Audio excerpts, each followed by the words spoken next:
ત્યાં જો ભેંસ ચિતરેલી રહે ને બાજુમાં એ દવાખાને જાવ એટલે ગોળી તરબી દે. કંપનીમાં એક ભાઈ નોકરી કરતા હતા, તે રજા મૂકી. તે રજા મૂકીને ગયો તો ગયો, 1 મહિને આવ્યો.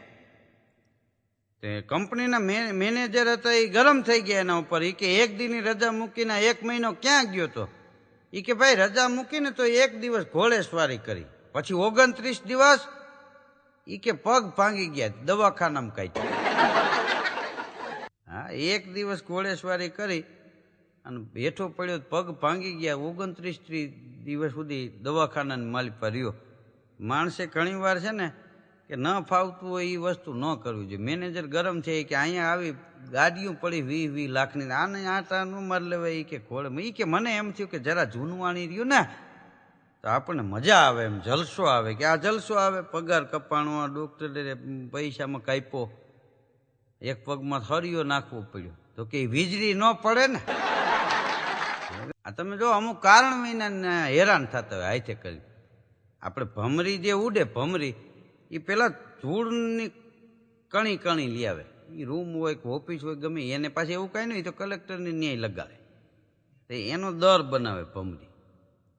પછી ઈયળને પકડી આવે અને ઈયળને એમાં પૂરે, તે ફૂંક માર્યા જ રાખે. ઈયળમાંથી ભમરી થઈ જાય એટલે ભમરી ઉડીને વહી જાય. નહીંતર આ ભમરીને પાછી એ હાંચવવાની ન હોય એમ કે ભાઈ આ ગઢપણ આવશે તો આ મને હાંચવશે કે આ તે.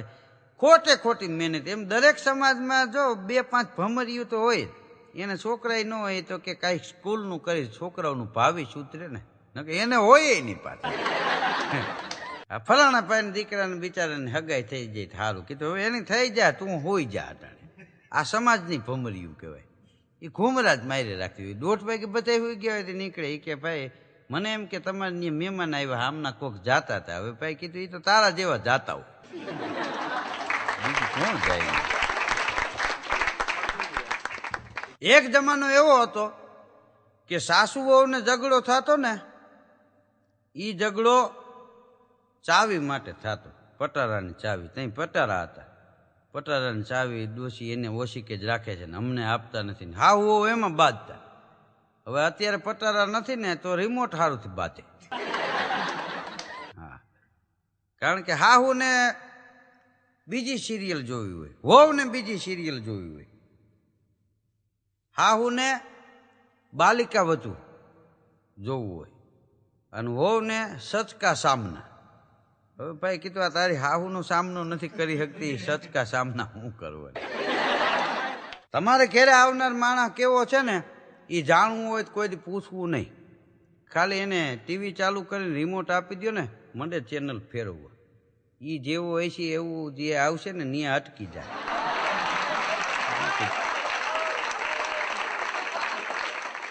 કરી લેવાનું આને બીજી વાર આવવાનું કહેવાનું નહીં. હા, એને મેળે ને મેળે ત્યાં અટકી જાય.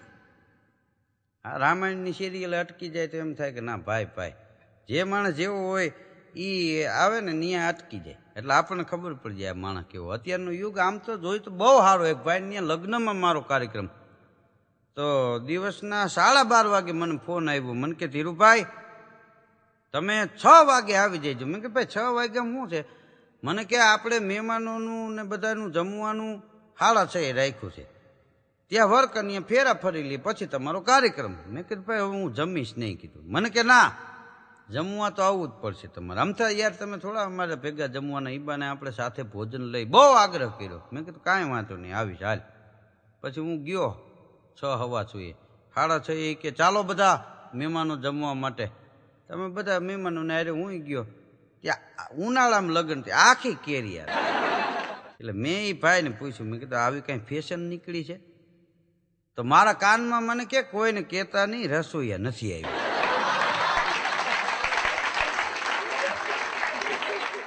કેરી હાથે કોરી લઈ જોઈએ. હવે પછી તો ત્યાં લાઈનમાં ઉભા રહી ગયા, જવું ક્યાં ભૂખે મને લાગેલી. તે કેરી કોળવા મેં આમ દબાવી ને તે ગોઠલું સટકું.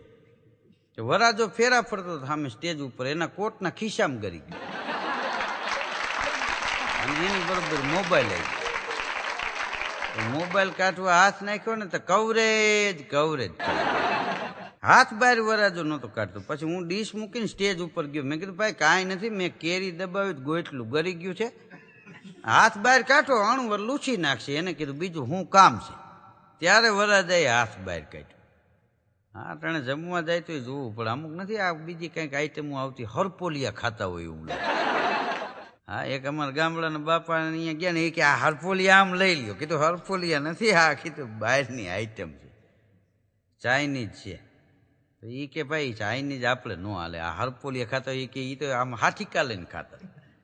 કીધું એ તો ખાતા રાખે જે જેનો ખોરાક. મને કે આપણે રોટલો છે ને એ હંતાઈથી મોટો ગમે એટલી આઈટમ રહે, આ રોટલો રહ્યો એનો દાદો કહેવાય. એ દાદા આવી જાય એટલે બધું પૂરો.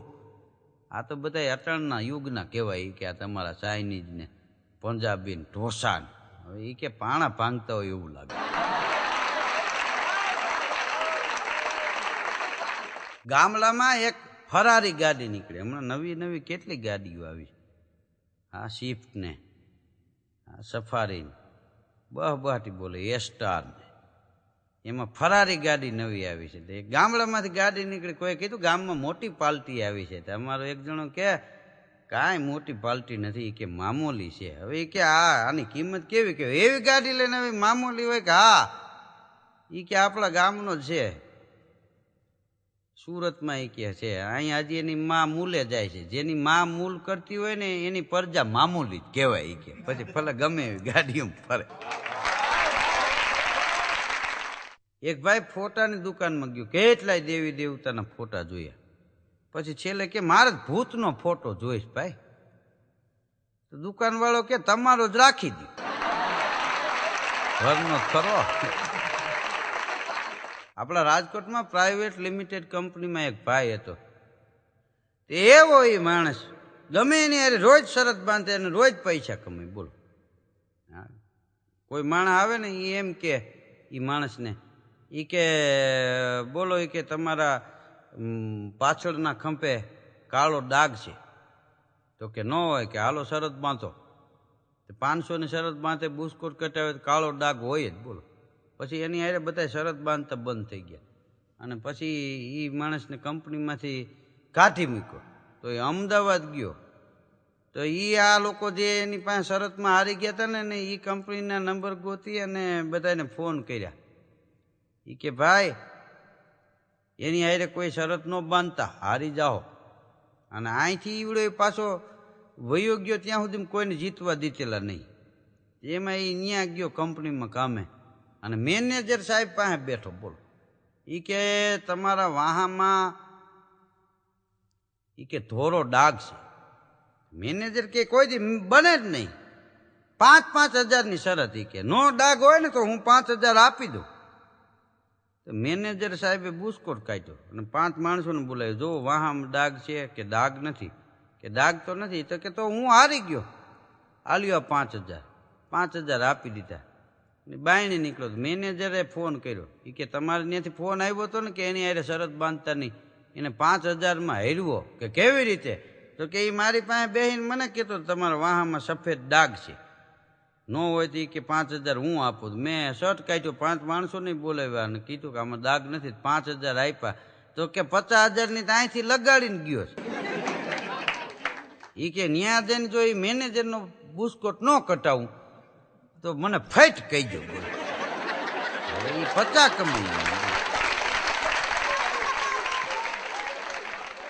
અમારો એક કલાકાર છે. એક દી મને કે ધીરુભાઈ કે હું બસમાં આવતો હતો કે ત્યાં કે એક ભાઈ ચડ્યા બસમાં. તો મને કે જોતા જ વિચિત્ર પ્રકારના લાગ્યા. મેં કીધું વિચિત્ર પ્રકારના એટલે? મને કે લાલ શર્ટ પહેરેલું અને એના ઉપર સફારીનો શર્ટ, 2 ખીચા ઉપર ને 2 નીચે, અને લેડીઝ પહેરે એવા એ કે બ્લુ કલરના આડા પટ્ટાવાળા ચંપલ, ખંભે એ કે કાબર ચતરો રૂમાલ આમ ગળે ભરાવેલો, અને ચશ્મામાં એક બ્લુ કાચ ને એક પીળો. એ કે બસમાં ચડ્યો ત્યારે જ મને એમ લાગ્યું કે આ છે કાંઈક વિચિત્ર. એટલે મારી બાજુમાં જગ્યા ખાલી હતી કે આમ થોડોક આમ છેટો બેઠો. એટલે મેં એને જાણવા ખાતર જેને કીધું એ કે ભાઈ આમના હરખા બેહો ને, કે આમ તો હરખો જ બેઠો છો ને ઓમ કાંઈ વાંધો નથી, આમ ને ઓમ ત્યાંથી એને શરૂઆત કરી. એટલે કે મેં વધારે બોલાવવા એને પૂછ્યું કે તમારું કયું ગામ? તો કે આમ તો મારું ગામ રેડી છે, પણ ઓમ બધા નરેડી કહે છે. તો કે તમારું નામ? તો કે આમ તો મારું નામ નવજીવન છે, ઓમ બધા એ જીવન કહે છે. તો કે મને એમ થયું કે હજી વધારે જાણો છે ને મને કાંઈક પૂછે તો આને કે ઘૂમરે નાખો. એટલે વધારે પૂછવા ખાતર એને કીધું કે તમારી સરનામ? તો કે આમ તો અમે કાવળ રાખતા નથી, ઓમ બધા એ કાવળિયા કહે છે. તમારો ધંધો શું? કે આમ તો અમારે ખેતી છે, ઓમ હું ઓઇલ એન્જિન રિપેરિંગ કરું. ત્યાં એના ઉતરવું સ્ટેશન આવી ગયું ને કે ઊભો થયો. પછી કે મેં એને કીધું મેં એટલું પૂછ્યું, તમે તો કાંઈક પૂછો. એ કે આમ તમે સારા માણસ છો પણ ઓમ લાગો છો. ઓમ એટલે મૂરખ. એ કે હું બોલવા ગયો ત્યાં કે આમ તમે એક જ પણ ઓમ તમે બધાય. કે બધાય એટલે કે બધાય કલાકારો.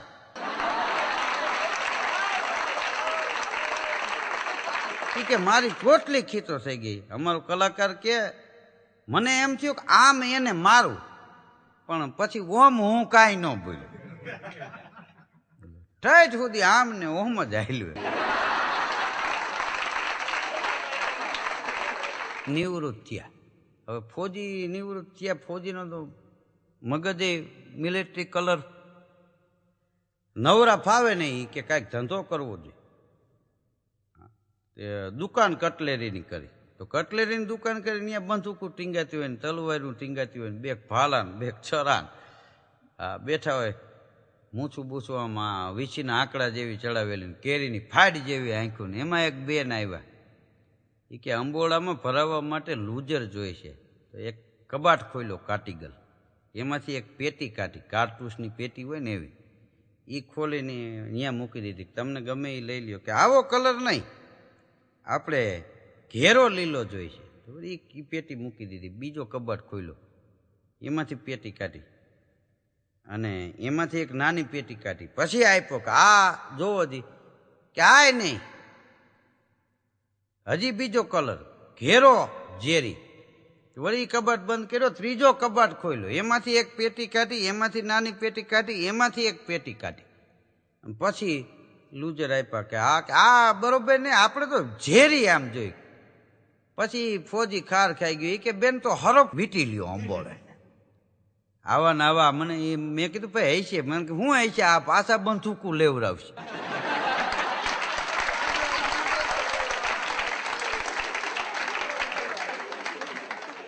એક ભાઈને દાખલ કર્યા દવાખાનામાં.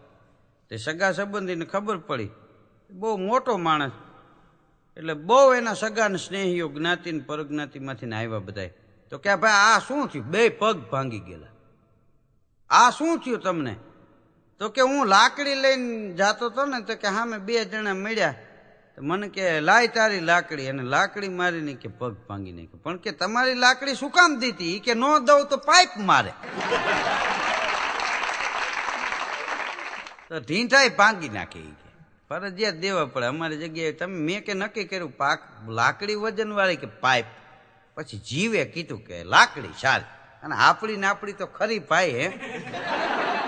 મુંબઈ થી એક વેપારી આવ્યો, ગામડે જમીન લીધી અને કે આપણે જાતે ખેતી કરવી છે. હવે ખેડૂત ગામડામાં કોઈ નવરા ન હોય. માવજી કરીને એક માણસ એનો ભેટો થઈ ગયો. માવજી તને 3500 પગાર આપશું કે તારે અહીંયા ખેતી મારે આરે કરાવવાની. વાંચો નહીં. માવજી એમ થયું રેઠો આંટા મારતું. એમાં વાવણી થઈ, બધાએ વાવણી વાવી દીધી, આને વાવી. હવે નો વેપારીને ખબર પડે, નો માવજીને ખબર પડે. તો વેપારી હા જે પૂછતો હતો કે આમાં આપણે ઉગે ત્યાં ખબર કેમ પડે કે આપણે વાવ્યું એ કયું અને આ એમને ઉગ્યું એ કયું ખળ કહેવાય? એમ એને ખ્યાલ શું આવે? તો માવજી શું કહે છે કે વગર વાવે ઉગી જાય ને એનું નામ ખળ કહેવાય. સવારે ગયા ખળ તો હતું જ, એ રાપ મારી દીધી. વાવો ને ઉગે એનું નામ મગફળી. હવે ખળ તો પાછું મગફળીમાં દેખાય. હવે આખી હાર જો વાંધો ને, ઠેબે ખળ ઉગેલું ને, આ ઘાસ છે કાઢી નાખો, તો એની માથે બેલી મારી. પછી વેપારી કંટાળી ગયો કે મારો બેટો આ તો ભારે કરી. પછી વેપારી જતો તો એક બાપા હામાં જડ્યા. એ કે ભાઈ કે મેં અહીંયા બાપા ખેતી રાખી અને અહીંયા ખેતી કરવા આવ્યો, એક માવજી કરીને છે એને રાખ્યો. એ કે ખડ તો કટવી નાખ્યું, મગફળી ઉગતી છે મને શું ખબર, એ કટવી નાખ. કે એ મારો જ દીકરો કે અમે વાળીએ નથી આવવા દેતા, એનો ક્યાં ભેટો થઈ ગયો. તમે મુંબઈ જાવ છો? હા કે એને અહીંથી લેતા જાઓ, અહીંયા ન હાલે નહીં, મુંબઈમાં હાલે. માવજીને લેતા ગયા. અટાણે માવજીને પાછી ત્યાં જમાવટ છે. હા, ઇંગ્લિશ દારૂના બૂસના ઢાંકણા ફેરવી નાખ્યા માવજીએ, ઊંચી કંપનીના બૂસ બનાવીને મારી દીધી. હા, અને માવજી હમણાં સફારી લઈને આવ્યો એક દી અને હિન્દીમાં વાત કરતો, કેસા ચલતા હે? કીધું ભાઈ બહુ હારા હાલતા હે તું જા ને. અને મુંબઈ એવું છે ક્યાંય ન હાલે ત્યાં હાલે.